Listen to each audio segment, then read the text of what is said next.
Liyayikhetha igumgedlela inkosi enkulu uPombela isitimela samaMpondwe. Ubaba mkhulu umkhulu womkhulu phakade ame.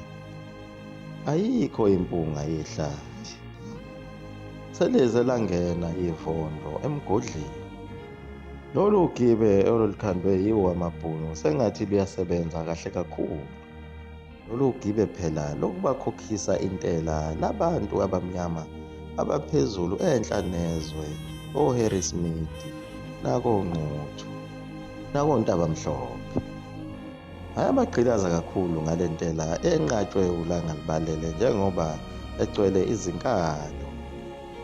Kanti nangapha kwaZulu wayeseyithumele uSir Berkeley Frere incwadi yakhe eyayisongela isilo ucetshwayo ngemithetho eyisicefe namanga ayewabhalile kuyo le ncwadi.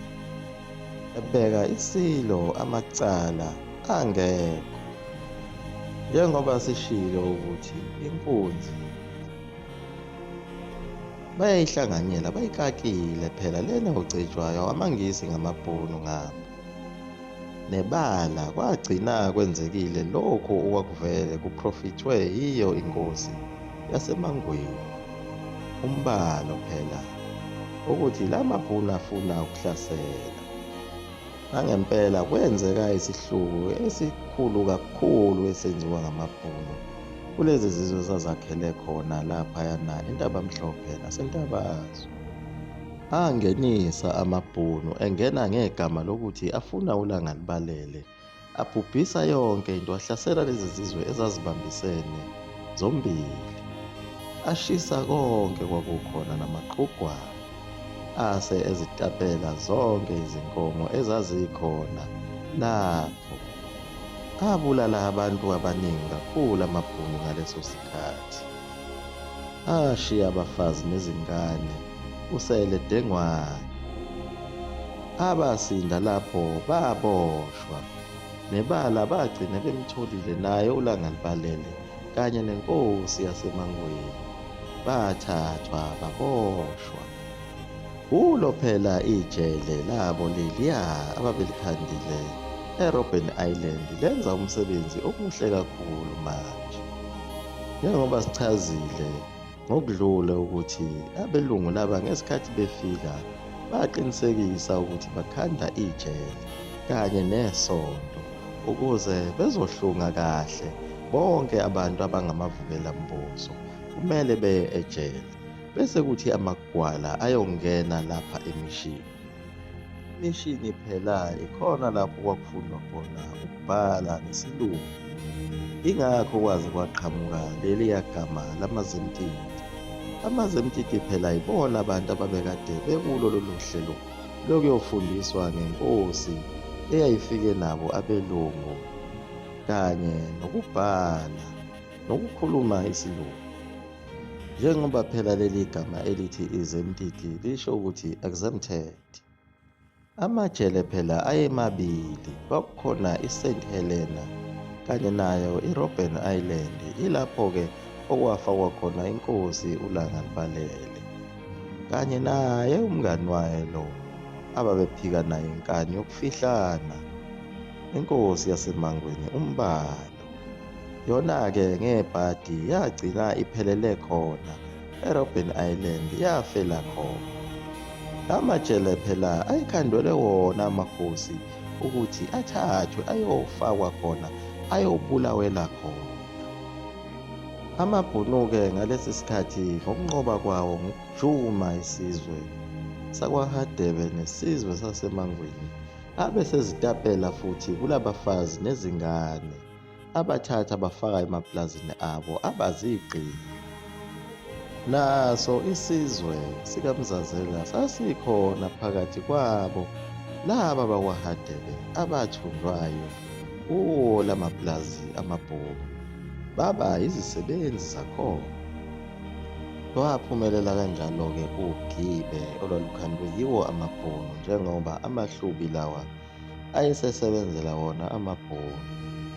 Kodwa ayehlala kuyo imizi yawo, kodwa ephoqelekile ukusebenza kulo iplazi leli njengoba phela amaplazi ayesezungeze yonke le ndawo nemizi yabo isingaphansi kwawo amaplazi. nabo labantwana bakhe uMzazela esibala kuyo oNhliziyo kanye naye umzukulu wakhe uMzazela okwakuthiwa uMayekisa babekhona khona lapho kuloku kuthunjwa. Kepha induna enkulu yayo inkosi uLangalibalele uMalindi kaMthimkhulu wayekhona. Okwakuyena owayelekelela kakhulu ngokuqashwa kwalesi sizwe samaHlubi njengoba phela inkosi uLangalibalele yayiboshiwe. Le nduna enkulu kaLangalibalele uMalindi kaMthimkhulu wayenendodakazi yakhe okwakuthiwa uSithele, nayo eyayisebenza kuwo lamapulazi abelungu. Phela le ndodakazi yakhe egamile uSithele lona uzalwe sezikhona lezi mishini zabo laba belungu sekusondwa, ingakho wagcina naye ethola igama lakhe lokubhabhadiswa okwakuthiwa u-Elizabeth.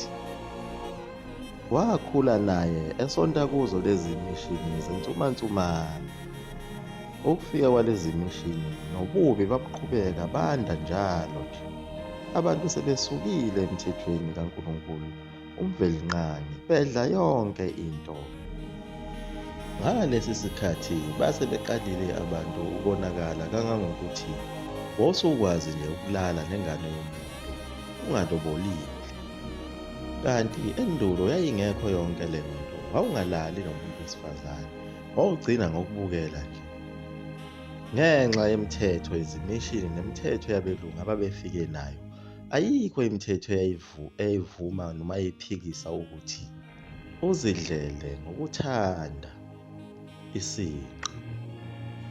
Njengoba abelungu laba base beyibulele yonke imithetho kaMvelinqangi kanye nemithetho yamakhosi akwaZulu, abantu base bekwazi ukuthi emasontweni lapha emishini beqomane, begcine sebelalene ngaphandle kwemvume yabazali babo. Njengoba sikhulumile, amakhosikazi amancane kaSihayo ayeseziqomele khona emishini. Abanye bathi ayeqome abasebenzi bakahulumeni, kodwa nabo abebesonta khona emishini. Nemikhuba emibi yokuziphophotha yayisiqalile ngaso lesi sikhathi. Phela babeyithathe khona emakhishini lapha emaplazini, babebona khona kwenziwa omesisi. Ngoba phela amadodakazi awo amaHlubi lawa ayethunjiwe, amanye athatha asetshenziswa emakhishini, amanye esebenza emasimini kankolo.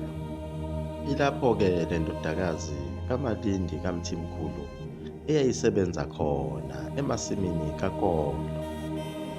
Yilapho-ke le ndodakazi kaMalindi kaMthimkhulu eyahlaselwa khona leliya lizwi elalikade lifikile emandulo ngesikhathi sojana, elalikhuluma noMzazela wakwaKhumalo.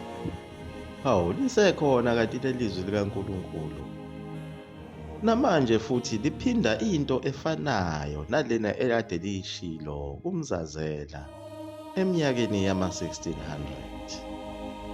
Lithi lelizwi, uziphathe kahle ntombi yakaHadele, ngoba uzozala umprofethi osuka ezulwini, umoya oyingcwele uShembe.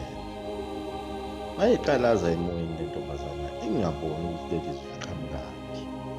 Kodwa inkulu into eyayidida ngaleli lizwi elalikhuluma emoyeni, ngoba lalithi nalo linguShembe, liphinde lithi lo muntu ozozalwa naye uzoba uShembe. Kanti naye uMzazela lelizwi lalifike lisho kanjalo kuyena, lithi linguShembe umenzi wezulu nomhlaba. Ingakho abanye bagcine bethi uMzazela njengoba ehlale bafundekela ngaleli lizwi ekuthiwa uShembe, bagcina naye sebembiza ngalo lelizwi lale nganekwane yakhe ayevame ukuyixoxa.